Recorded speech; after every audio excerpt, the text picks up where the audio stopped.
Assalamualaikum dan salam Sarawakku sayang. Bersama saya Hafizah Munirah Mahrab.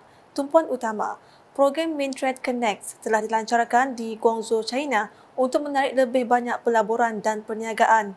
Kementerian Perdagangan Antarabangsa, Industri dan Pelaburan Mintrade dalam satu kenyataan media pada Isnin memberitahu program tersebut telah dilancarkan oleh Timbalan Primis Sarawak merangkap Menteri Perdagangan Antarabangsa, Industri dan Pelaburan Sarawak, Datuk Amar Awang Tengali Hassan untuk menghubungkan usahawan Sarawak dengan rakan kongsi dan pelabur yang berpotensi dari seluruh pelosok dunia. Jelasnya ia adalah salah satu usaha kementerian untuk memberikan lebih banyak pendedahan kepada perusahaan kecil dan sederhana PKS tempatan. Dalam kenyataan sama, Mintrade menambah aktiviti perdagangan dan pelaburan antara Sarawak dan China adalah penting untuk pembangunan ekonomi bagi negeri ini. Jelasan lanjut, jumlah nilai perdagangan antara Sarawak dan China mencecah 36.73 bilion ringgit pada tahun 2022 dan 27.045 bilion ringgit pada tahun 2021.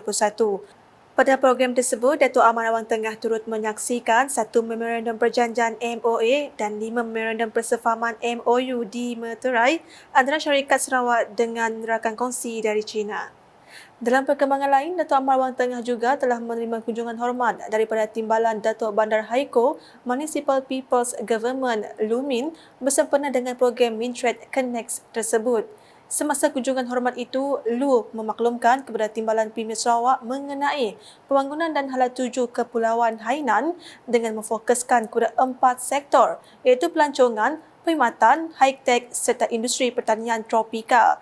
Manakala Datuk Amar Awang Tengah berkata terdapat banyak bidang kerjasama yang boleh diteroka oleh Sarawak dan Hainan terutamanya dalam sektor berkaitan ekspor di mana dasar baharu Hainan mengenai perdagangan bebas dan kemudahan pelaburan boleh menjadi saluran yang baik untuk produk Sarawak memasuki pasaran besar China.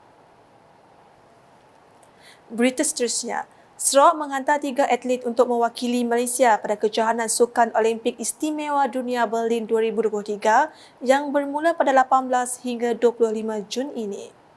3 atlet berkenaan ialah Muhammad Zul Adli Majani yang akan mengambil bahagian dalam sukan 10 ping bowling, Agnes Tiong Hui Sing untuk acara pingpong dan Sheena Ung Zin Ying untuk acara renang. Mereka dijadualkan berlepas dari Kuala Lumpur ke Berlin bersama 36 atlet Malaysia yang lain pada 12 Jun ini. Menteri Pembangunan Wanita, Kanak-kanak dan Kesejahteraan Komuniti Sarawak KPWK Datuk Seri Fatimah Abdullah berkata, Special Olympics SO Malaysia menyasarkan 3 emas, 1 perak dan 1 gangsa untuk kontingen Malaysia. Untuk Sarawak, target kita adalah untuk menyumbang 1 emas, 1 silver dan 1 bronze daripada 3 golds, 2 silver dan 1 zodiac. Itu target kita.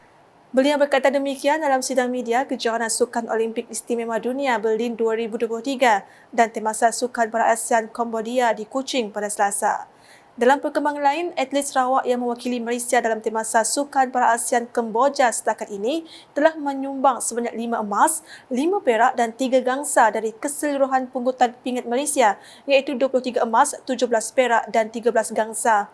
Dalam hal itu, Datuk Seri Fatimah bersama Timbalan Menteri Pembangunan Wanita, Kanak-kanak dan Kesejahteraan Komuniti Sarawak Muhammad Raziz Sitam serta Pengarah Jabatan Kebajikan Masyarakat Sarawak Adana Jet dijangka berlepas ke Kemboja pada 7 Jun ini bagi memberi sokongan kepada semua atlet yang bertanding.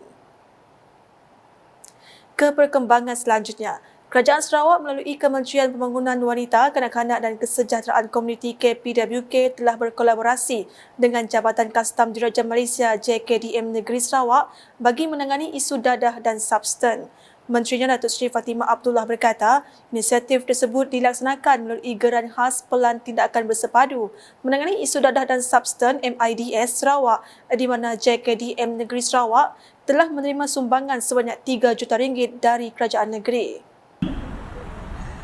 Dapat memperolehi 4 mesin mengimbas berasaskan artificial intelligence bagi mengesan bahan-bahan narkotik dan 3 ekor anjing pengesan dadah, 2 buah kereta APD dan bukan itu sahaja yang diperlukan, kita perlu bina rumahnya. Beliau berkata demikian ketika merasmikan majlis simbolik penyerahan anjing pengesan dadah APD, kenderaan APD dan mesin pengimbas bagasi dual energy kepada JKDM Negeri Sarawak di Miri pada Isnin. Beliau turut berharap bahawa peralatan dan mesin taktikal yang dibekalkan oleh Kerajaan Sarawak kepada jabatan tersebut dapat meraih kejayaan rampasan dadah yang lebih tinggi serta memberikan impak positif. Dalam pada itu, Polis Diraja Malaysia, PDRM dan JKDM di Sarawak telah merekodkan rampasan dadah bernilai RM74.01 juta dari tahun 2018 hingga April 2023. Terdahulu pada hari sama, Datuk Seri Fatimah telah menyempurnakan majlis penyerahan dokumen sementara individu tanpa kewarganegaraan Sarawak di 6 bahagian Miri kepada 12 pemohon yang terdiri daripada golongan kanak-kanak. Menurutnya, meskipun jumlah penerima adalah sedikit bagi bahagian Miri, namun penerimaan dokumen itu amat penting buat setiap individu berkenaan. Hari ini walaupun di bahagian Miri, bilangan yang menerimanya, yang memohon dan yang menerimanya adalah kecil.